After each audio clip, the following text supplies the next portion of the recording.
Hello, everybody. Welcome to this week's episode of Sunday Messages.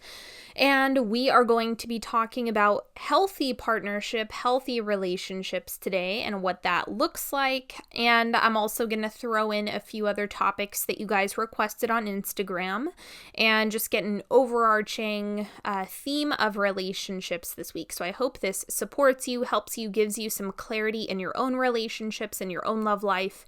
And let's just go ahead and start with what a relationship or a healthy relationship really looks like. So in my opinion, a healthy relationship is a container for growth, expansion, and achieving greater things than you would otherwise do independently. So what I mean by this is you can imagine building a family as a unit compared to building a family as a single parent is a very different experience. So what you're able to attain in a unit or in a partnership is often much greater than what you can do as an individual. And this is something that has been studied. Like there are studies on this, not just with the family example, but with career, for example.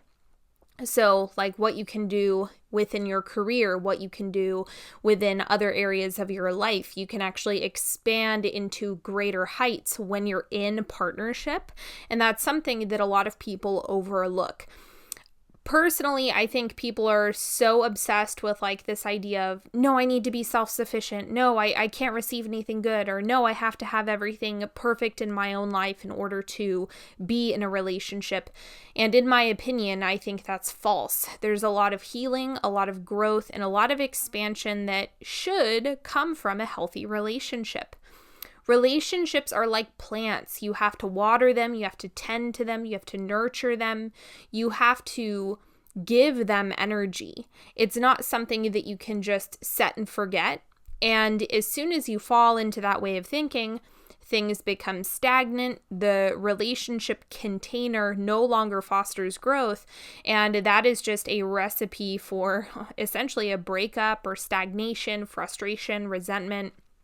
And those are a lot of things that we don't want to bring into relationships. And I would say that takes it out of the healthy zone and takes it into, well, stagnation and complacency. It ceases to be healthy when it reaches that point.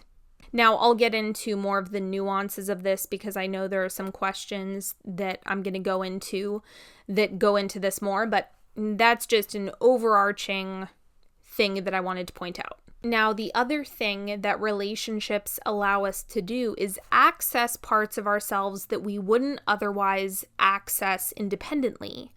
So when you're with somebody and you enjoy the experience of being yourself in their presence, similar to what I mentioned in last week's episode about how sex is actually about enjoying your own body, relationships are very similar. It's like if you enjoy who you become when you are with that person, right? That's a relationship that can be very enhancing.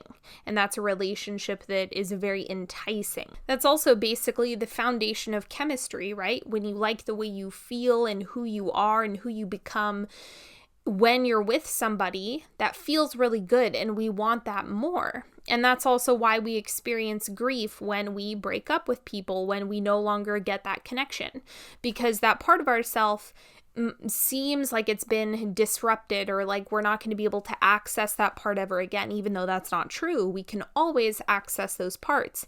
But the reflection of ourselves through another person, which is what relationships ultimately are, is really where people like to experience the growth. Now, let me clarify.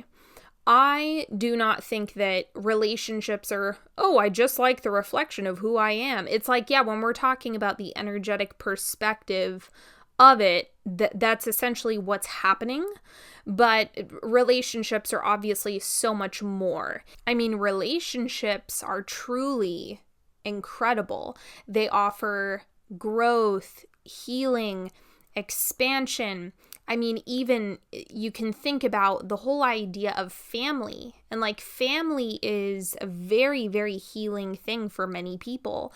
And that is part of what a relationship provides, even if it's just two people. Like that really does become family.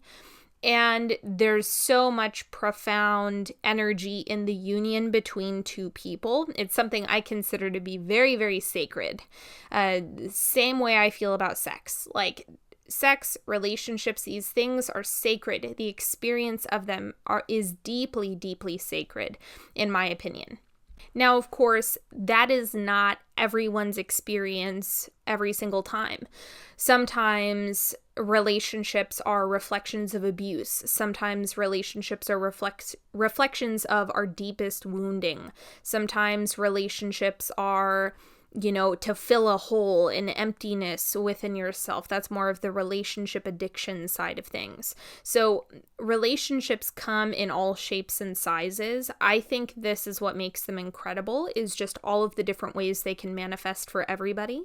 But essentially, relationships and connection is where the majority of growth comes from for many people. Maybe it's friendships, maybe it's people that you work with, maybe it's your family, maybe it's your children, but whatever the case, it's like relationships are huge, and romantic relationships especially are ways that we repair so much of what we've been fucked over with when it comes to our parents.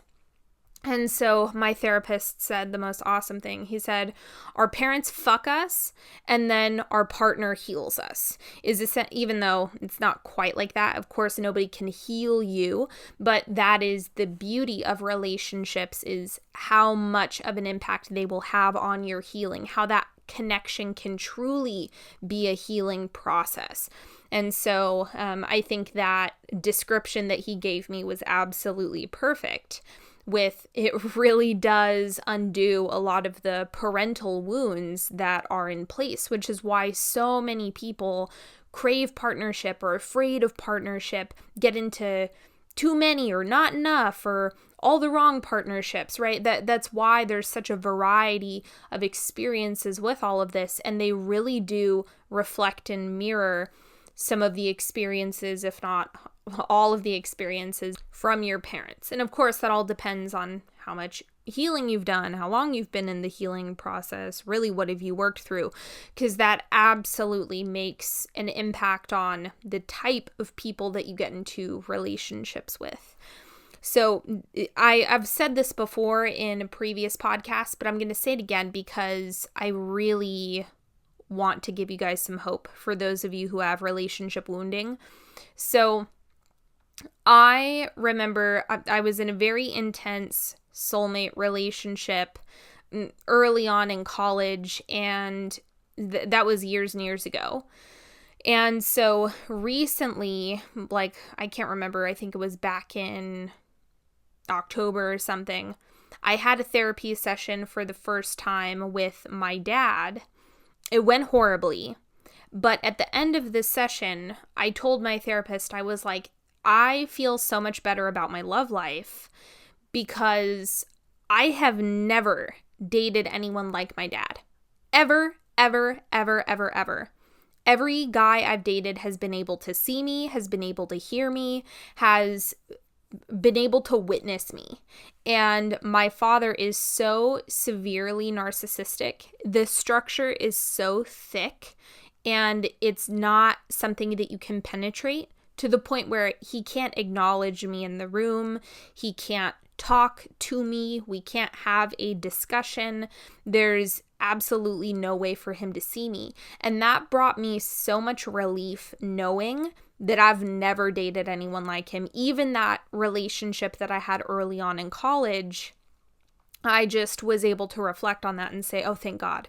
Like, I was not just in a state of calling in that wound from my dad. And so keep in mind that there are incremental changes, there is incremental healing, there is evolution that happens, and then ideally you get to the point where the container of the relationship, right, that person that you end up being with It becomes a space where you're able to evolve in the relationship, even though you're still healing, you're still growing, you're still doing all of those things.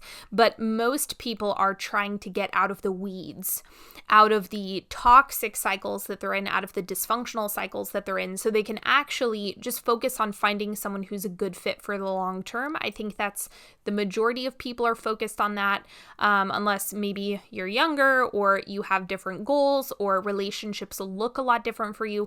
I'll talk about some of that as well. I know you guys had questions about polyamory and things like that, which I'll go into.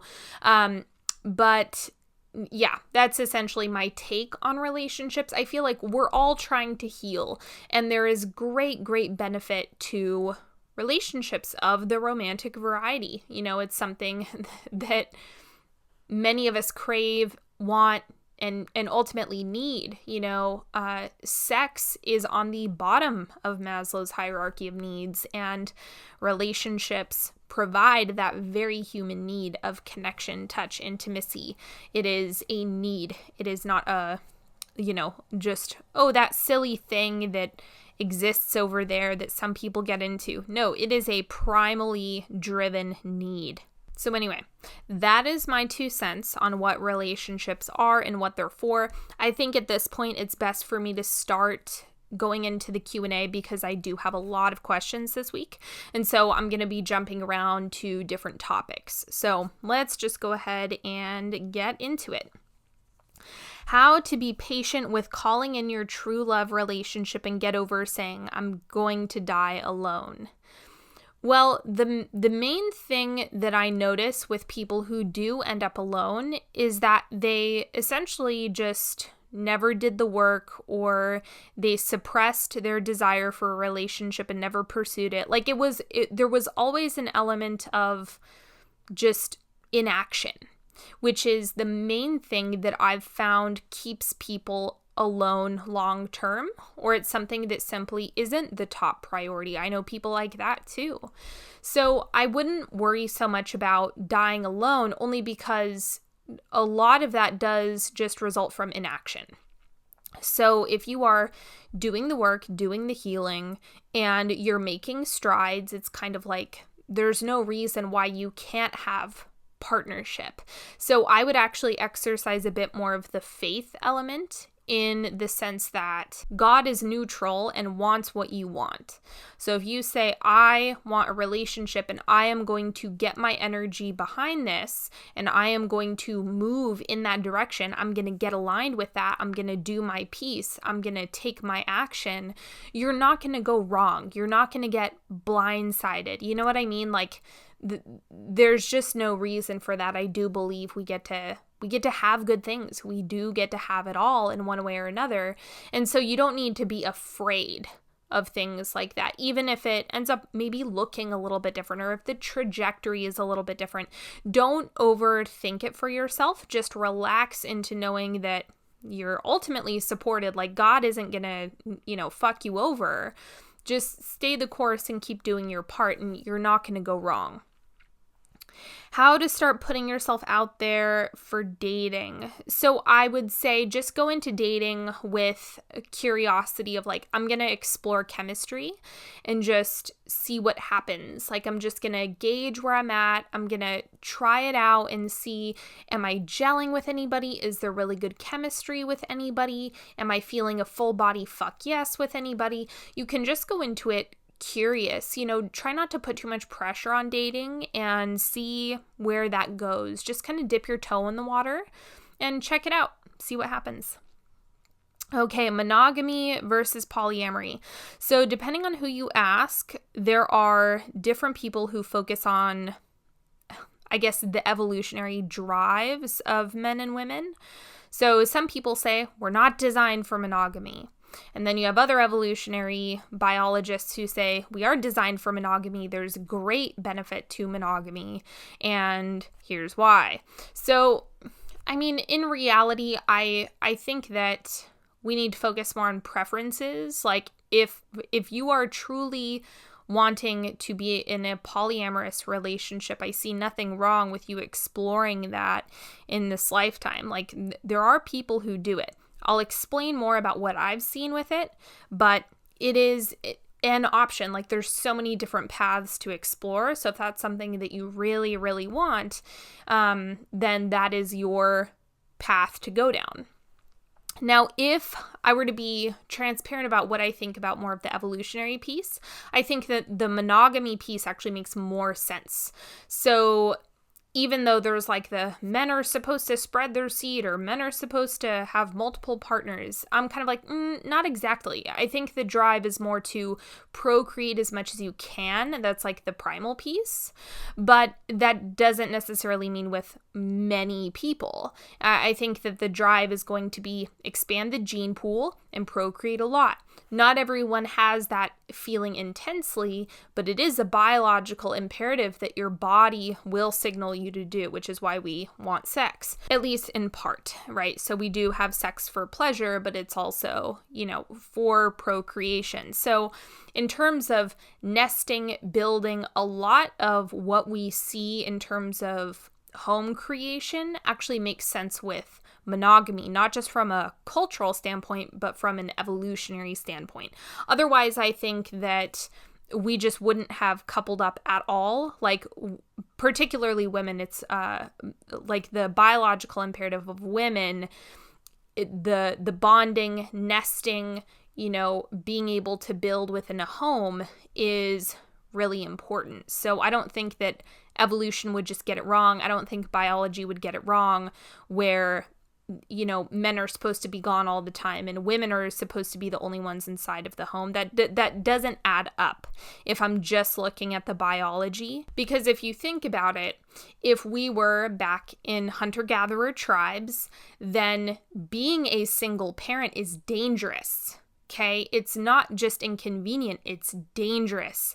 It will become a threat to your life. It will become a threat to your child's life. And so the biological piece would be you want the masculine energy, the masculine protector provider in order to keep and raise the child. So essentially, I think that the majority of us are going to want monogamy.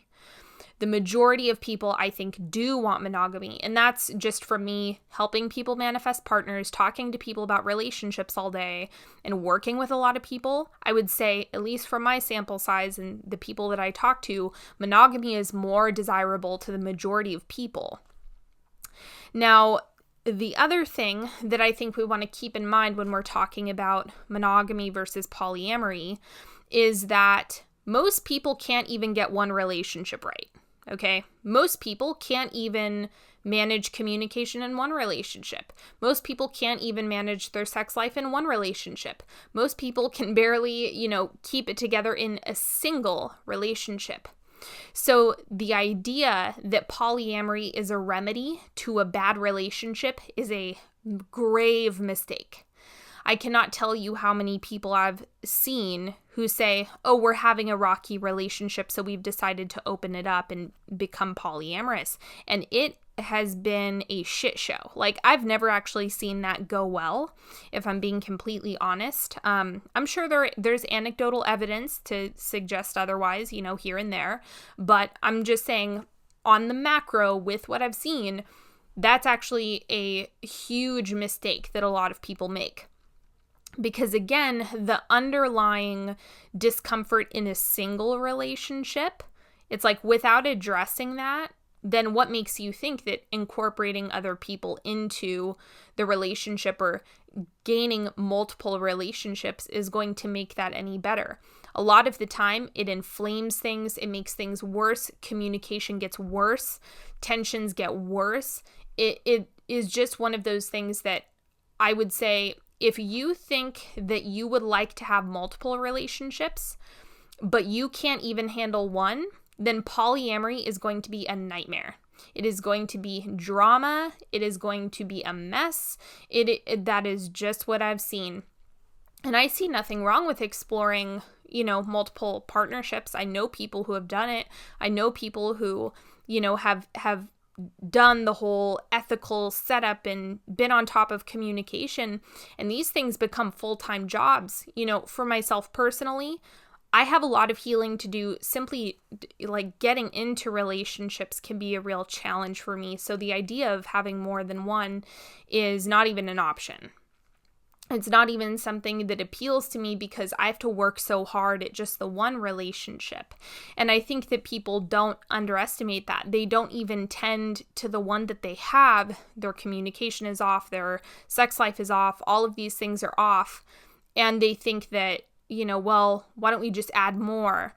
And it just creates more problems. So if you think about it this way, if you have a really solid, healthy, great communication, great sex life, relationship with one person, or you've identified like something else that you would like to explore and experience in other partnerships, but you're rock solid, then sure, that would make sense. Like, why not? If that's something that you really want to experience, go for it.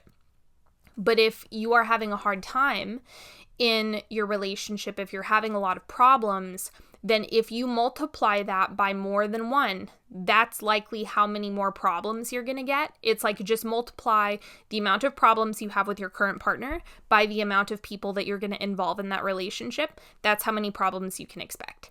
That's typically the trend, and I know a lot of people who have been in group relationships, polyamorous setups, triads, where partners are overlapping. Then you have some people who they're coupled together, but they don't have anything to do with each other's partners. I've seen pretty much everything. So that's my 2 cents on that. Do not consider polyamory to be a solution to a shitty relationship. It's not. So, or sure, go ahead, try it out. You get back to me on that. Let me know how it goes. But that's just my experience and what I've seen. So I can say with a lot of confidence that I have yet to see polyamory done in an effective way where everyone is satisfied and happy. Haven't seen that yet. Yep. I can't say that. I'm sure there are like some TV shows that might present that way. But if you really dig into it, it's just more complicated. So perhaps we will evolve and innovate our relationships. Maybe polyamory is the way of the future. Sure, that could totally be the case. But anyway, I just think it's not for everybody, and it's definitely not for you if you can't even manage a single relationship. More is not always better. And I think that if you have a lot of issues in a single relationship, do not use polyamory as a band-aid, because a lot of hearts are going to get broken and it is going to create a lot of drama. And just fix your shit first before even considering that. How much, if any, influence should children have on a relationship? Well, I'm not sure what you mean if you're talking about like a blended family, like you have children from 2 relationships, or if you're talking about children from 1 relationship and then you're just introducing a partner. I don't think there's necessarily a right or wrong way to do it. I think that probably it's going to be best if you proceed with caution more so. I think that most people who run into issues are simply introducing their kids into the relationship prematurely. That's the only thing that I would say, slow down. There's no need to rush, really feel out the relationship first before introducing the little ones. But of course, I'm all for protect the kids, shield the kids, keep the kids out of the relationship as long as you can until you feel really stable in it, only because I only care about the safety and well-being of the kids, pretty much.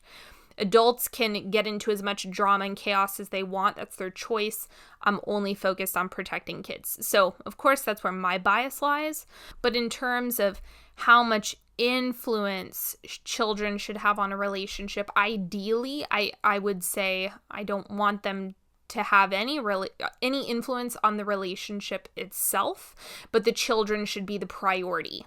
I think that it is not good if you're a parent and then, obviously go laissez-faire with your kids and prioritize the relationship. The kids need to be maintained as the priority and the not sole focus, but the primary focus, and then the relationship hopefully can be something that becomes supportive to you and the children as well, but it can take time to get to that space. So there's no need to rush, there's no need to force it.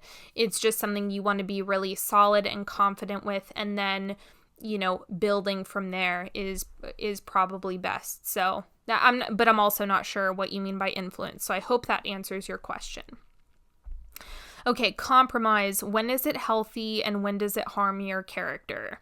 So compromise is not good if it means that you're going to sacrifice a need and if it's going to result in resentment. So a lot of the time, the missing piece for people is expressing needs clearly and then knowing that the solution can accommodate both needs.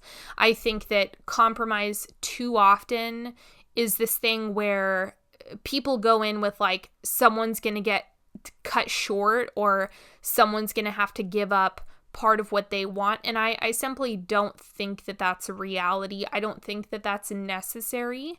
I think that you get to have a solution, but you need to be really transparent with what your needs are in order to find a compromise that works for both people. So that is the main thing that I would keep in mind. And that's like the edge of where it could potentially become damaging, is if people are sacrificing their needs in order to accommodate the other person. And over time, that's going to fester, and you don't want that to happen. You want to be proactive. And if you can come into a compromise and say, hey, this is something I'm really needing in order to thrive, and this is something I feel like is missing. What are you needing from this situation? And then come together and find a solution that works for both of you. That's what compromise and that's what agreement really looks like. And I think that that's what ideally we want to be practicing more, rather than focusing on win-lose or people needing to sacrifice things, because you cannot in a relationship be neglecting your needs and expect it to work long term. Especially, you can do it in the short term, but that shit is going to get real old real fast. Okay, how do you let love come to you versus taking action? So here's the thing. It also depends if you're trying to attract masculine or feminine energy. Like what are you actually wanting? Because if you want a feminine energy partner, then you need to embody the role of the masculine, and then you would go into hunting mode, in which case action would be your primary role in that. So if that's it all depends on what you want, because you're going to get the counterpart in that case.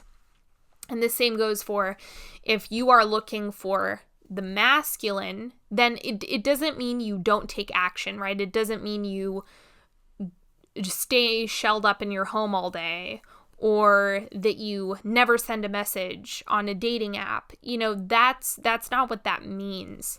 It's more about the energy behind it. So if you are looking for feminine energy, I would say go into, I'm going to go get love.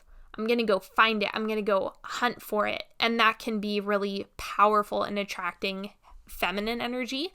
And if you are trying to attract masculine, relax into, I'm calling this in, I'm welcoming this in, I'm receiving this love, and going into it with that energy. When it comes to the taking action piece, you're going to need to take guided action no matter what, no matter which position. Maybe it is send that person a message, but you can do it in a way that is still embodying feminine energy. So no matter what, it's like, yeah, we're going to have to communicate. Yeah, we're going to have to, potentially initiate, or, maybe you're the one who initiates the conversation with that dude at the bar. That doesn't mean that you're not letting love come to you. It's more about how many doors are you opening, and then being in a state of receptivity. That's actually what's going to pan out the best. But again, I would say if you are wanting a feminine partner, then you actually need to be in a hunter mode more if you want potent feminine. just from the energetic principles and that standpoint. Okay, so self-love is something that has come up from multiple people, and when we're focusing on self-love, I would consider these few things. What needs are you fulfilling within yourself? What are you giving to yourself? How do you take care of yourself? How do you nurture yourself? How do you really pour energy into yourself and fill your cup? Replenish your reserves and do that again and again and again and again. That's what self-love is. Also, it means taking responsibility and doing the important adult things that you need to take care of, right? Fix your shit. Go to the doctor if you need to go to the doctor, or go get a therapist if you need a therapist. Do your healing if you need to do your healing. So I think that that's also a form of self-love. You can consider in, I guess, just basic terms, you could use self-love and reparenting. Those things could be synonymous if you really are just looking at it from the basic principles. Giving to yourself, because remember, the parental wound and the parental experience is something that's closely tied in with romantic relationships. So reparenting and self-love for relationship purposes go hand in hand, because if you can start healing and reparenting, it's really going to support the quality of relationships that you call into your space. The other thing that I think is really big for this is focusing on self-talk. Like, how are you speaking to yourself? And you might find that your partner will reflect that, or the type of people that you have in your space will often reflect that. Obviously, that's not 100% of the time, but in partnership, that is very, very common for there to be some parallels between inner dialogue and then what you're seeing reflected to you in their dialogue. And so I would pay close attention to that in terms of, are you speaking to yourself in a loving way, in a compassionate way? And that is essentially what gets projected out into reality. And that is also tied into the type of assumptions that you make as well. So if you have an internal dialogue of, I'm going to get left, I'm going to be abandoned, then it could be every time you get a text message from that person you're dating, you're afraid that they're leaving you, ending things, breaking up with you, abandoning you. You know, I mean, I was that chick for a super long time. So it can play out in all sorts of ways, but I would focus on self-talk. I would focus on what you're giving to yourself and reparenting. Also consider the principle, you cannot expect someone outside of yourself to give you something you cannot and do not give yourself. So if there's something that you want in a relationship, then really exercise a practice of giving that to yourself so that you can ensure that you're going to receive that easier in partnership. Even if it's something that you have to ask for, it's something that becomes more attainable if you're used to giving it to yourself on a regular and consistent basis. How to stop the pattern of being attracted to people with similar characteristics to your parent. Again, it's just, I would say the same thing that I mentioned with self-love. Reparenting, healing, fix your shit. Like, that's really the only way to do it. And again, like with that example I gave earlier, I had been in therapy for years, and then by the time I was, early on in college, I was already attracting people that were not the same as my parental dynamic. So it's something that with time, with effort, with energy, with your healing, like, you will break out of that pattern. It's not something that's a specific straight and narrow path. It's a matter of do the work, do the healing, give to yourself, evolve out of the dynamic that you were in previously, and you will break out of it. Let me add one more thing here. It's impossible for there to not be anything similar ever. Otherwise, it's a red flag. Like, I wouldn't go into it thinking that way, because it's going to be impossible for there to not be an element. Because as I said, like with what my therapist said, our parents fuck us or fuck us over, and then our partner helps us heal. And so there is an element of overlap that happens there. And so it could be something, you have to keep this in mind too, that you could be projecting some of those assumptions onto the other person, and it might not actually be the case. Maybe your partner isn't seeing things the same way, and they have a different experience, and they can actually help you heal the dynamic in partnership. So we don't want to get so rigid to the point where we're throwing the baby out with the bathwater. You don't want to do that either.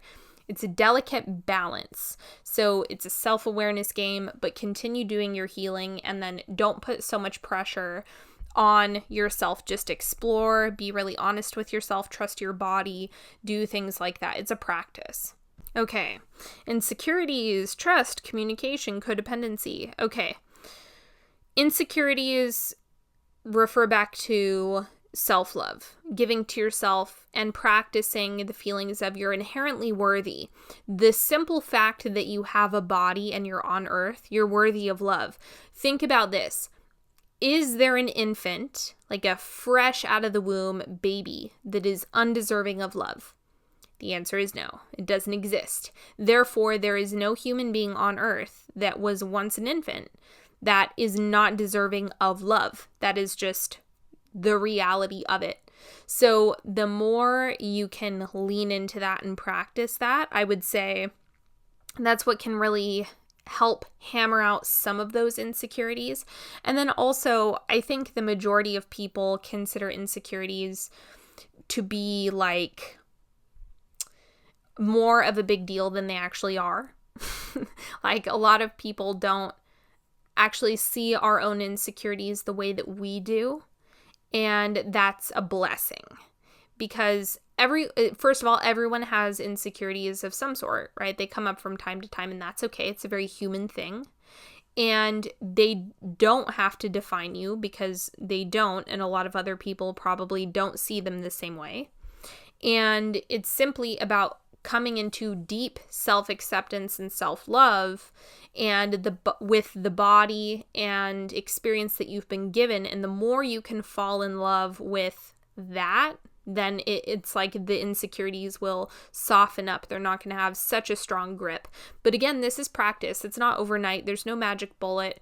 It's a constant awareness and healing those gaps within yourself. Okay, a few things that I can say about trust. One, you have to give trust. Trust can't be earned. So if you're going into things saying, they're going to earn my trust, you're fighting a losing battle, because they're never going to be able to do enough for them to earn your trust. In order for that to actually develop, you have to give trust first. But people's problems, at least what I see, is you either never trust anybody with anything at all ever. No vulnerability, no, personal confession, even if it's small. There's just never a fleck of vulnerability, and therefore you never actually get to see whether or not that person has the potential to truly match you. The other issue I see is people like emotionally bombing the other person, vulnerability bombing the other person, and it's too much. It's way too much, and so then of course it's gonna frighten the other person, because they are not ready to match that level of vulnerability. And then there's the perpetuating cycle of, oh, well, see, nobody can handle me, or see, I'm too much, or see, my issues are too big, I can't trust anybody. So it's a matter of titrating in order to develop trust. You don't want to vulnerability bomb somebody, because that doesn't feel good. I don't even like that. And I'm a counselor, and people want to come up to me all the time and start telling me about their problems. And it's way too much, outside of me being in work mode or the conversations that I have on social media. I do not want to get vulnerability bombed every day. Like, that is not fun for me, because it's a lot of work holding the space. And so that's the other thing that you have to keep in mind, is like, having real vulnerable conversations is a great thing, but you don't need to unload all of your trauma onto someone in one sitting. That's not going to feel good for you or them, because too much vulnerability is not actually vulnerability in the end. And so the main thing with trust is you want to give them a nugget. You want to give them a small thing. You want to show some vulnerability. You want to tell them something, even if it's a little bit hard and uncomfortable, but just that one little thing, sharing that one feeling and see what happens, how they respond to it, what they do with it. And that will tell you a lot. And I can tell you the most healing experiences I've had in partnership were from when I would say something really scary, something vulnerable, and it was just a very small thing, being really honest and in my integrity. And when I met with everything being okay, and when I'm met with reassurance, and when I'm met with it's okay, everyone has their own wounds, or it's okay that you've had that experience, it repairs things for me and it builds the trust. And so things can really thrive from there. So that is how I would recommend building trust. You have to titrate. Small doses of vulnerability will add up over time, and then you can actually see what that person is doing with your trust over time. And what they're doing with your vulnerability over time. I almost said love bomb. If you vulnerability bomb somebody in the beginning, you can't actually see what they're doing with it. That's too much too soon. So that's my 2 cents on that. And there are more communication questions, so I think I'm going to hold off on talking about that. Okay, attachment and insecurity. So attachment styles are really important to understand because it will highlight, one, what happens within your mind when intimacy is occurring, and it will also help you understand what you need to work on. So if you really, really, really are interested in this topic, I recommend the book Attached: The Science of Adult Attachment Theory. If you're looking for the cover, it has like 2 of those U-shaped magnets on the front that make the shape of a heart. And that's a great, great, great outline of attachment theory and how it has an impact on relationships. So if you really want to go in depth, just get that book for yourself. It's worth reading. It's very approachable and it'll help you understand what's going on. In a nutshell, you have secure attachment. The majority of people are secure in their attachment style, and they have no issue getting into relationships and making repairs with people. Then you have the other portion of the population who has insecure attachment. Now, there are actually a whole bunch of different kinds, but for our purposes, we can say they fall into anxious, avoidant, and then a combination of both. So anxious avoidant type is typically going to be super, super clingy and concerned if their partner is gone for very long, or if you're freaking out about not getting responses to text messages and you can't pull your mind away from it and you just want to give to the relationship. I would say that falls more into the category of anxious. Of course, there's more criteria, but for these reasons, I'm not going to spend an hour on this in this podcast. And then you have avoidance, which is wanting to avoid intimacy at all costs, and that being associated with death. And so a lot of the time, the solution or the coping skill, you could say, is apathy, not caring, not reaching, not being vulnerable, just simply not giving a shit is basically where avoidant people can get into trouble. I actually fall into this category. I thought I was anxious my whole life, but no, I'm actually avoidant. And I was talking to a friend of mine the other day, and I actually realized that I pretty much ghosted everyone I ever dated early on in my dating life. It was I was like a chronic ghoster, and I wouldn't even realize it, because I'm sure if you asked the majority of people that I've dated, even if it was just a date or two, and you asked them, oh, what happened to that chick you saw a few times, they would tell you that, oh, I just stopped hearing from her, or, oh, she never responded to me. So it's quite interesting how even our self-evaluation can kind of be off sometimes. But Then you have a blend of both, and that, I mean, technically they're all insecure, but the blend of both is going to be hyper anxious, but not wanting to be vulnerable about it at all. So just constantly being in a state of chronic terror around it, and then not being able to take action on it. So that's obviously going to affect your communication, and it's going to affect the way that you approach problems. Like even the smallest things in relationships can be associated with your attachment style. So it's just kind of how you are, generally speaking, the mechanics of how you're in relationships, and it can help you understand either why you attach really, really quickly. Like if you're anxious, then you might want to attach sooner because you're afraid, so you cling really tight. That's usually the symptom that comes from the anxious attachment style. And then avoidant, if you find yourself not connecting, not getting into relationships, not being able to maintain relationships that well, that's more of the avoidant symptom. And again, all of these things are completely repairable.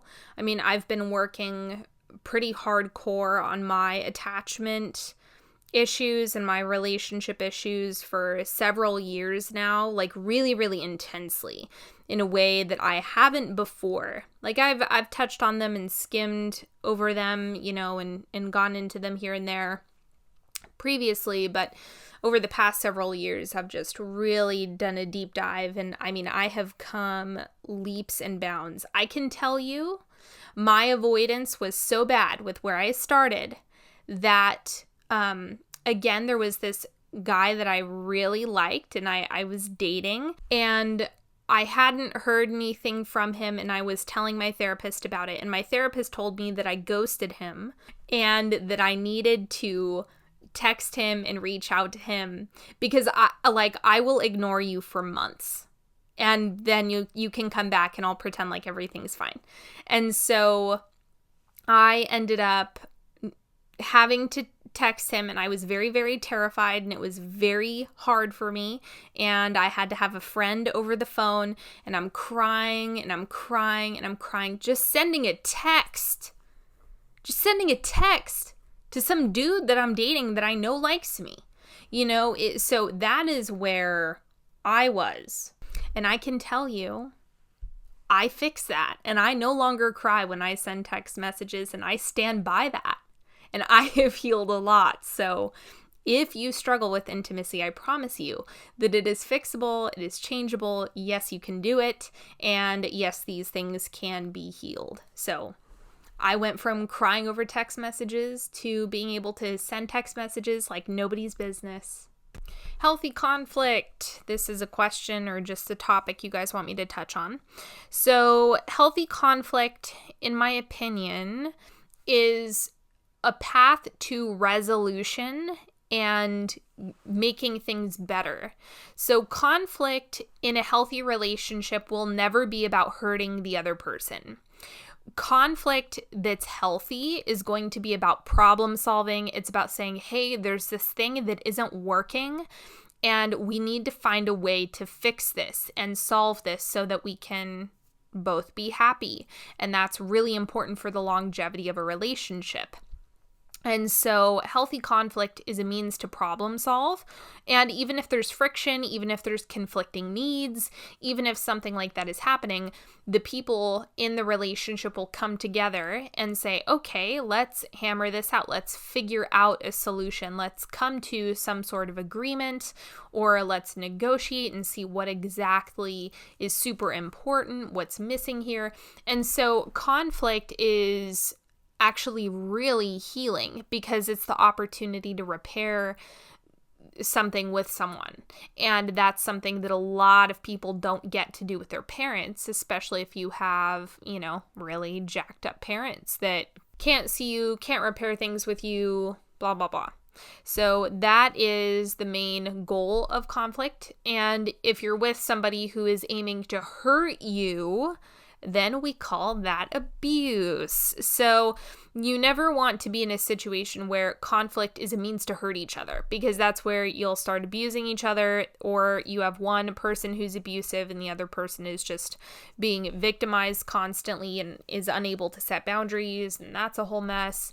So it's one thing, and let me be clear, it's okay if there is human error, right? Like, I know that I can very quickly turn into a bitch, but I need to be able to repair that.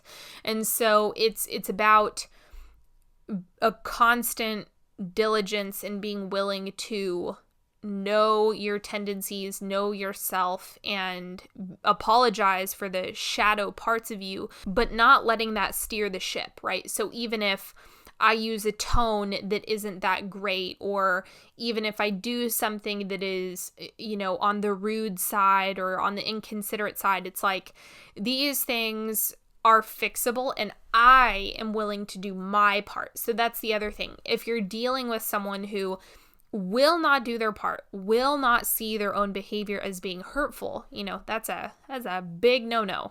Okay, how can you tell you're entering a healthy partnership if your toxic one, I'm assuming this is a previous relationship, you thought that was a healthy relationship?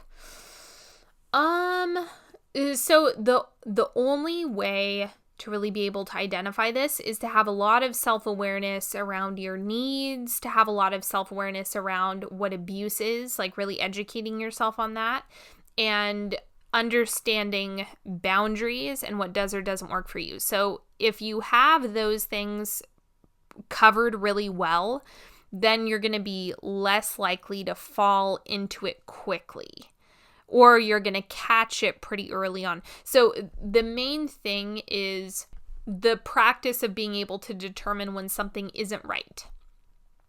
And that's something that a lot of people have a lot of blind spots around, which is why, if you get out of a toxic relationship, it's really important for you to have plenty of time, space, and distance to heal in between that relationship and the next one. So you can identify what is a boundary for myself, being able to reflect on that and heal from that experience, and then being really in touch with your own body.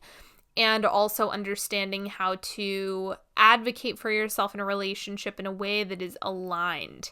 Because if you're not able to do that, then it's going to be harder to really identify if it's toxic or not. So if you can't set boundaries or you can't advocate for yourself and you're just constantly in a codependent state of going on with whatever the other person is saying, or going along with whatever they want to do or however they want it to be, and there's no conflict at all ever, there's never any type of friction or you speaking up for yourself, then you're not going to be able to tell whether or not they actually see you, hear you, and are capable of holding the container for you. So that is something that really comes with practice. Honestly, if you have a really significant pattern with that, I recommend working on it with a practitioner, just straight up. I feel like people often need more help with relationships than not, so that's definitely something I would get help with. And also understand within yourself, do you feel in your body when something is wrong, or do you not feel anything at all? Like in that last relationship, was your body telling you this isn't right, or was it not? Or like, where's your blind spot? Is it in the self-talk? Is it in your body? Do you dissociate? Like, you really need to unpack your own behavior in order to be able to prevent these things from happening again. So you have to know yourself really, really well, which is why, having a practitioner reflect it to you, helping outline it, you need to go more in depth. It's not a one size fits all. Are healthy partnerships always going to feel more boring than others? Well, if the alternative is a dramatic relationship or a chaotic relationship, definitely. Because if you're with someone who's secure and stable, relationships should not feel like a full-time job that exhausts you, that because then it's out of control. Then it's actually sucking the life out of you. It's not enhancing your life. So you have to be careful with things like that. But yeah, if you had parents that are all drama, all chaos, hell yeah, it's going to feel boring. It's going to feel too stable. It's like your system simply isn't going to be able to compute, why isn't there drama? Why isn't there constant arguing or bickering? Or why am I not being told that I'm a piece of shit? There's a whole bunch of things like that your system is going to get confused around if you have really dramatic parents and don't know how else to be in relationship other than being in drama in relationship. So the solution is just understanding that healthy partnership is going to kind of feel boring. And I don't mean that it's not fun or it's not good or it's not enriching, it's not enhancing, but this is why diversifying your energy is really important when it comes to relationships, so that the relationship can be something that gets nurtured rather than being the only source of stimulation. You don't want that to be the case, otherwise you might start subconsciously creating drama in the relationship. So this is why it's like, don't stop working out, don't stop hanging out with your friends, don't stop your hobbies, don't stop doing things that make you you, and that will allow the relationship to be enhancing and it not be the only source of energy, even if that's through destructive means, So anyway, I hope that makes sense. Okay, no one is perfect, so how many red flags are acceptable? I don't think it's so much the quantity of red flags. I think it has more to do with the quality of the red flags. For example, physical abuse. Physical abuse is an immediate red flag, and you only need one of those to immediately need to set a boundary. That there's no exceptions to that. Any physical abuse should not be tolerated at any extent. However, setting up a first date but needing to reschedule that, some would say that's a red flag, but some would say, there are human things that happen that require us to reschedule. So where does that really fall? So it's not black and white like that. I wish it was, but it's not. It really depends on the type of red flag.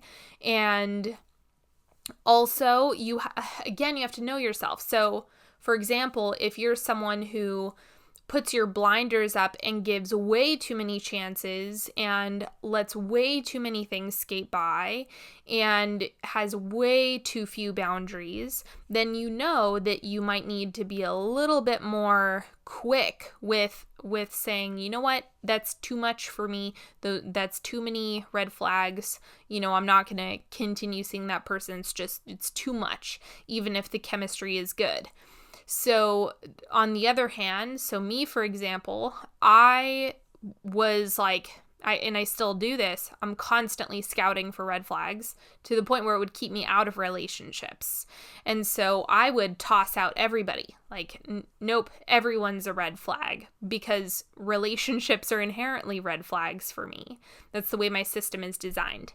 And so I have to get over that by identifying this isn't a red flag because it's being repaired by a willingness to grow and not letting these things happen again. And that was ultimately the green light for me, is when somebody, when I bring up the red flag without calling it the red flag, but I essentially say, hey, this is a problem. Can we find a solution? And when that's met, then it ceases to be a red flag, because there's a commitment and a willingness to not let that happen again, and it's been upheld. So that's how you get around it, but you have to know your own patterns in order to be able to identify what is going on. Because if you never look at the red flags in front of you, I can't give you the same advice or the same type of support that I would give someone who's dealing with my issue, right? It's night and day. So it's a self-awareness game. How can I improve my relationship when my partner is in denial about needing to do his own healing work? So the first thing I would say is lead by example. So focus on your healing work, do your thing. And then as soon as you identify, hey, this is something that's coming up, or this is a need of mine that isn't being met, then you can go into problem solving mode with the partner. Because I would say, even if it's so hard without having all of the context, but you can think about it this way. There can still be growth, healing, and expansion in the relationship, even if the partner isn't necessarily in therapy. So it's kind of like, it all depends. And it's a matter of, if your partner is willing to repair things with you and it does improve and there is a lot of goodness that happens as a result and you are able to repair things and everyone is getting their needs met and, just because your partner isn't in therapy, that's not necessarily a bad thing. You also can't force somebody to do anything. You can only invite them to be co-creative with you. That's the only thing you can do. So it's an invitation. It's not bullying your partner. It's not, you obviously need therapy. I mean, I feel that way about everybody, but that doesn't mean that it's right for everybody. So I don't know. It's all relative, and it really depends on what is the real problem. It's not something that I can just answer arbitrarily because so much of this is dependent on what is the context. Oh, and then the second message here is, I'm on a healing path and he really should be too, but he doesn't see it. Well, that's something that you're going to have to decide, like, is there a timeline? Like, is there a limit to this? Is there a restriction? Are you okay? Like, assuming nothing ever changes, are you okay being in the relationship? And there's no right or wrong answer to that, but it's true. It's like, there are plenty of people where I have opinions about what they should be doing or how they should be or whatever, but it's one of those things where you're going to have to identify, is this a deal breaker for you? Is this something where you do need to have a conversation about, listen, if you do not do this, I'm not going to be able to be in this relationship with you anymore? Or are you just saying it would be nice because he has some issues with his mom? In which case, it might not actually be that big of a deal. You're just zooming in on your own healing and then projecting that onto him. So it all depends. It all depends. It depends how much of an impact it's having. It depends if it's impacting quality of life. It depends if it's impacting your needs not getting met. Those are bigger issues that need to be addressed. So you're just going to have to decide, how big of an issue is it? How do you know if it's just a rough patch or if it isn't working anymore? The main thing is context matters. So for example, if your partner just lost a parent, then a rough patch would make sense. If they're grieving, a rough patch makes sense. Or if something really tragic happens, or if there's a health issue, right? Those things are rough patches a lot of the time for a lot of people. It's not permanent, but it is a process. Now, something that isn't working anymore, I would say if the evolution has stopped. So if you find that no matter how many different avenues are taken, no matter how many times you try to step into negotiation, no matter how many times you try to work with your partner, no resolution is happening, then that might be a good indication that no resolution to that problem will ever happen. And if there is no willingness to evolve, then that's also something where it's like, okay, well, this is where the train stops. So then it becomes, if that person isn't going to change, what would you like to do about this situation, assuming they are not going to change? And then making decisions from that place, even though that's really uncomfortable. So it's a matter of evolution. If the person is willing to do the work and put in the effort and make the changes and is like, yes, I see the value in us working together on this, because it's a co-creative effort. I don't want anyone to be under the impression that it's as simple as, you're not doing this. I'm irritated with you about this. You need to fix this. That's not co-creative. That's nagging. And that doesn't work. Complaining won't work. So it's something where you have to identify, am I doing something that is evoking a negative response to me? Or is this something where I'm going in with a co-creative can-do attitude and I'm not being met in that space? And once you're there, if it's a loop and it's a crazy train you can't get off, then that's what I would say is not going to work. if it's, hey, we're having this rough patch, or we're having an issue solving this problem, but we're very, very dedicated and motivated to making this work, that's completely different. So it depends on the motivation, it depends on the willingness to work through it, and, just being able to work with each other. I don't understand lifelong monogamy. How can it be healthy? Well, if we were to take the opposite extreme, so if you were to take, okay, you get to be with one partner or you get to be with thousands of partners, I think we can safely say that monogamy is healthier than the alternative. Just if we were to look at like the studies that have been done on satisfaction with all of that, monogamy is actually far more satisfying than having so many partners that it's impacting your quality of life. Now, there are lots of people who are like, free love hippies who are, just into that. I'm not saying that's bad, but it's kind of like monogamy isn't unhealthy. Like there's no evidence to show that it's unhealthy. So I'm not really sure what you mean by if you don't understand it and it's not something that you want, that's one thing. But again, I would go back to, well, are you referring to polyamory? In which case it's like you can be in multiple relationships, but I haven't actually seen that done in a healthy way. I've seen that in many different contexts, and I haven't seen it achieved in a way that people are happy and satisfied and healthy. So I think it's probably relative to your perspective. You might just think that monogamy is like outdated or have some hangups around it for whatever reason. So I think that has more to do with your personal projections than anything else. But there's simply no evidence to suggest that monogamy isn't healthy. I think there's just a lot of people in the world who do monogamy wrong. So that could also be the other thing that you're looking at, is like there's a lot of people in unhealthy relationships. There's a lot of people in really unsatisfying, toxic relationships or abusive relationships, and a lot of people can't even do monogamy right. But again, that doesn't mean that polyamory or open relationships or having a ton of partners is the right answer. It's a matter of the quality of the relationship, and the health of the relationship is what matters most, rather than the number. I don't think the number actually matters. Like, I don't care if you are polyamorous or monogamous. It literally makes no difference. I don't think one is necessarily healthier or the other. I think that one is easier than the other for many people. And, monogamy has, at least in my perspective, been a lot easier for more people. Polyamory is far more complex, far more challenging to make work for a lot of people.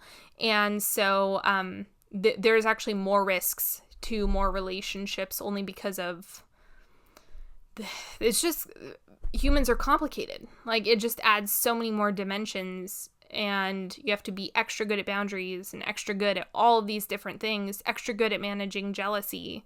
And those are things that humans are typically not good at doing, even in one relationship. So anyway, that's just my 2 cents. But it's something where it's like, if you're saying monogamy, I don't get it, it's not for me, then maybe it's just not for you. It doesn't mean that it's not healthy, though.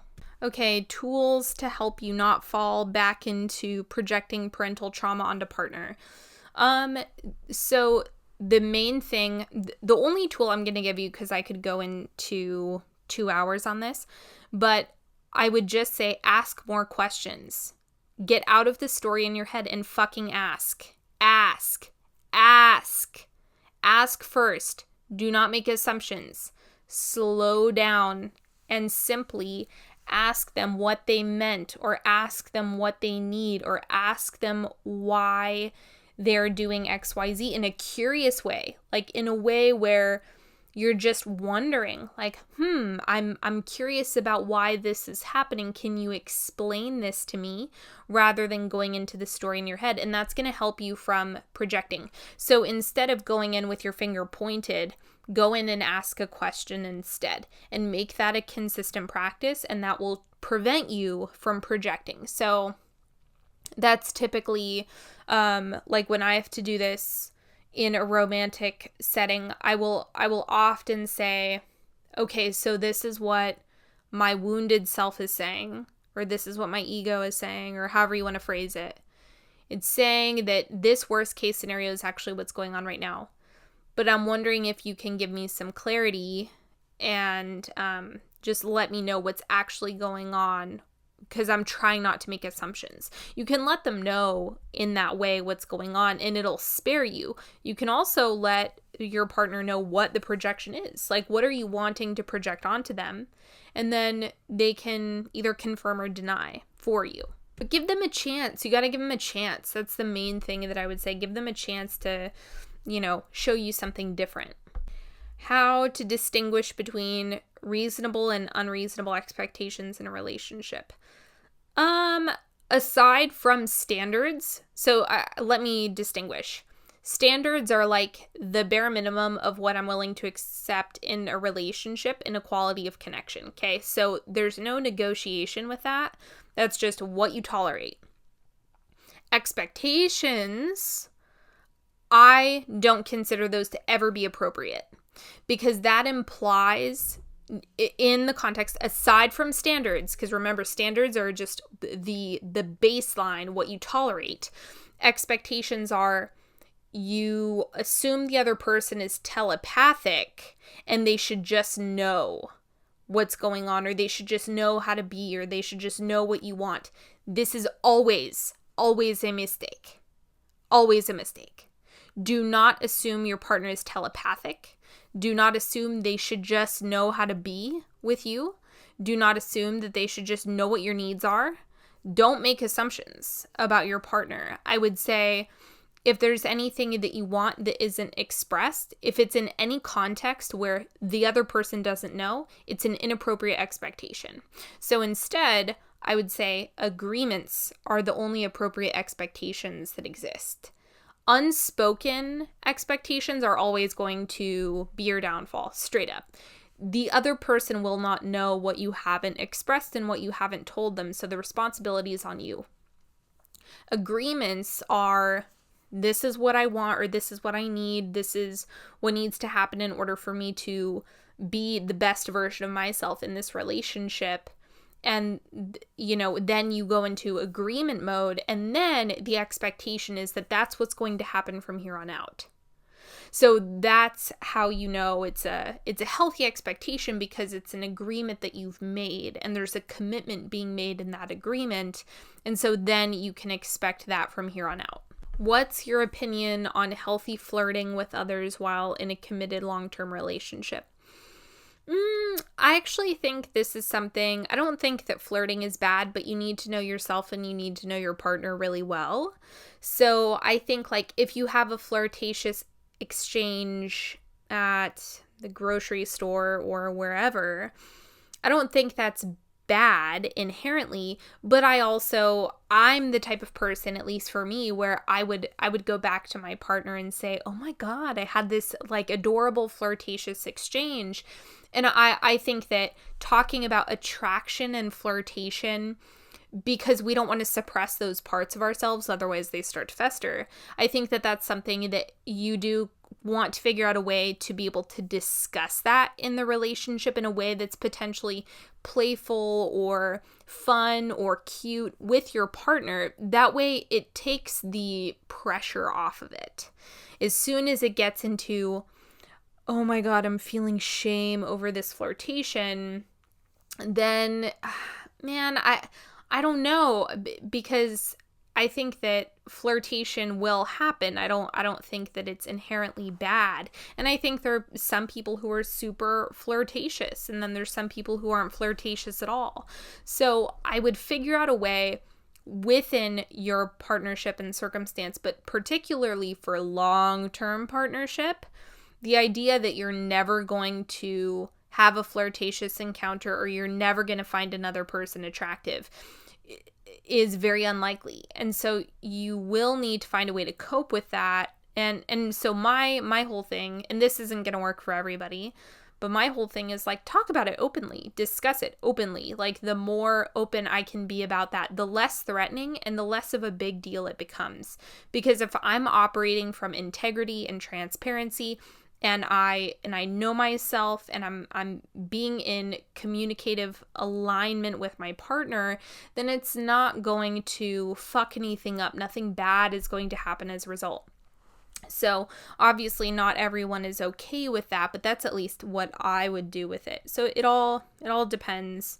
But I think that the idea of not being attracted or not flirting or those feelings being completely suppressed in a relationship, especially a long-term one, is foolish and naive. You're going to find other people attractive. Like that's just how it is. Or you might flirt with somebody one day, and I think that it will make everybody feel better if that is brought out of the shadows and you can shine light on it and you can be playful and it can be a point of connection with your partner rather than a point of contention. How do you know when you've outgrown a romantic or a platonic relationship?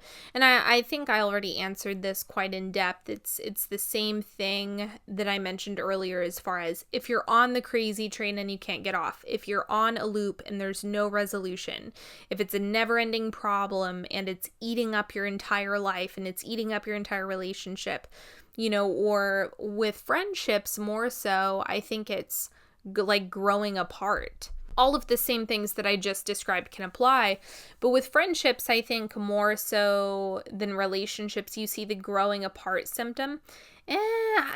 Sometimes in relationships, but usually if you're coupled up, a lot of people find ways to grow together and in tandem, so I don't see it quite as often. But in platonic relationships, I mean, values change, priorities change, careers change, locations change. I mean, there's just a lot of change that happens. And so if the values don't add up or they don't line up, then a lot of the time that will signal a time to move on from that friendship. At least that's what I've observed. So take that for whatever it's worth, but that's what I've noticed. And as you believe, so it shall be done unto you. Would you agree? Exceptions? And my whole thing with this is no, I actually don't agree with that. Let me give you my personal example. So before I ever got into like a true relationship, like, yes, I am in a relationship with you, that type of situation, I found myself getting really angry because my beliefs and my reality were not lining up, and it was making me so angry. And this is where I would say I was experiencing the exception, which was my beliefs in myself were rock solid. I believed I was worthy of love. I believed that I was a kick-ass partner and I had so much to offer and I had so much goodness, and it would be ridiculous for me to not be wanted by a man. I already had super rock solid beliefs, like it was without question that I am extremely worthy of a high quality, high caliber partner. And so obviously I should have that. And so that quote of, as you believe, so it shall be done unto you, was not applying to me. And it was making me really, really angry after years of just being in that same state of thinking, well, I'm the shit. Why is nothing happening? I had no self-esteem issues. That was the main thing, like confidence, piece of cake, no issue with that at all. And the fact that things were still not panning out was really agitating. So it's not as simple as belief. That's not the only piece of the puzzle. In my case, it was a lot of other issues. It was a lot of other wounding. It was having a really low threshold for intimacy, which was keeping me out of relationships, and I couldn't even see it. And so there were so many other reasons why that experience was happening for me, and it had almost nothing to do with my beliefs at all. So that's what I have to say about that. No, it's not cut and dry. No, it's not black and white. It's not just that one thing. It's more nuanced than that. Okay, one more. Does it mean that I have a fear of commitment if I attract a person with a fear of abandonment? If that's always true, I can tell you right now that's not always true. What do I need to change in order to get into healthy, stable relationships? So again, this comes from explore your patterns, understand, and I mean the way that you are relating in relationship. Yes, the type of person you attract can tell you a thing or two, but how you are being in the relationships and in the connections is actually going to be a better indicator of what's going on. So that's the approach that I would take personally. Take inventory of what your patterns are, what your communication style is like. Take inventory of how vulnerable are you? What does intimacy look like for you on an emotional level? Start looking at all of those things. I don't think that attracting people who are afraid of abandonment, I mean, who's not afraid of abandonment, right? So that factor alone is not enough. I don't think that's enough of a data point to really say much, because it's like, I'm terrified of abandonment. Oh my God, it feels like death to me. I hate abandonment. It's an absolute nightmare. Of course I don't want it. Of course I'm afraid of it. So it's one of those things where you want to do more digging, you want to do more evaluating, and having a fear of abandonment isn't inherently bad. Like, just because you're afraid of it doesn't mean you're going to be operating from that place. And it's not an indication of all of the other things that make up that person. Like, I'm avoidant, but I'm still afraid of abandonment. Those things are both in the mix. So it's more nuanced than that. Don't boil down relationships to like one or two things, or don't boil the system down to just like one thing. Look at it like it's a full color picture that you want to look at. So you just need to do more exploring with your own patterns, and then identify the beliefs and stories that you're telling yourself about your dating life or about your relationships. And yeah, that's what I would do in order to fill out the rest of the gaps and get a better picture of what's going on. All right, everybody, I am not going to go into codependency because I feel like I've done some episodes on that. So I'm not going to do that here. This episode was way longer than I was expecting. And I hope you've enjoyed it. I hope it's been helpful. And I will talk to you beautiful people next time.